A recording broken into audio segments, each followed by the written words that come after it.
കാത്തുനിന്നവരുടെ ആകാംക്ഷയ്ക്കൊടുവിൽ RH-200 ആകാശത്തേക്ക് കുതിച്ചുയർന്നു.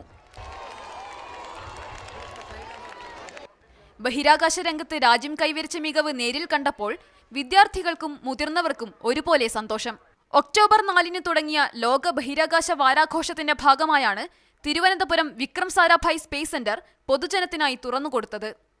Rocket ലോഞ്ചിങ്ങിന്റെ വിശദാംശങ്ങൾ പൊതുജനത്തിന് മനസ്സിലാകും വിധമാണ് ലോഞ്ചിങ് സംഘടിപ്പിച്ചിട്ടുള്ളത്. കഴിഞ്ഞ 3 ലോഞ്ചിങ്ങുകൾ നേരിട്ട് കാണാനായി 20,000-ഓളം പേരാണ് തുമ്പയിലെത്തിയത്. ഇതിനോടനുബന്ധിച്ച് സ്പേസ് മ്യൂസിയത്തിലും വൻ ജനത്തിരക്കാണ് അനുഭവപ്പെട്ടത്. മനുഷ്യന്റെ ബഹിരാകാശ ദൗത്യങ്ങളുമായി ബന്ധപ്പെട്ട ചരിത്രവും ഇന്ത്യയുടെ ഉപഗ്രഹങ്ങളുടെ മാതൃകകളും മ്യൂസിയത്തിൽ പ്രദർശിപ്പിച്ചിട്ടുണ്ട്. ഇന്ന് രാവിലെ നടക്കുന്ന റോക്കറ്റ് ലോഞ്ചിങ്ങോടെ VSSCയുടെ ബഹിരാകാശ വാരാഘോഷത്തിന് അവസാനമാകും. മീഡിയ 1 തിരുവനന്തപുരം.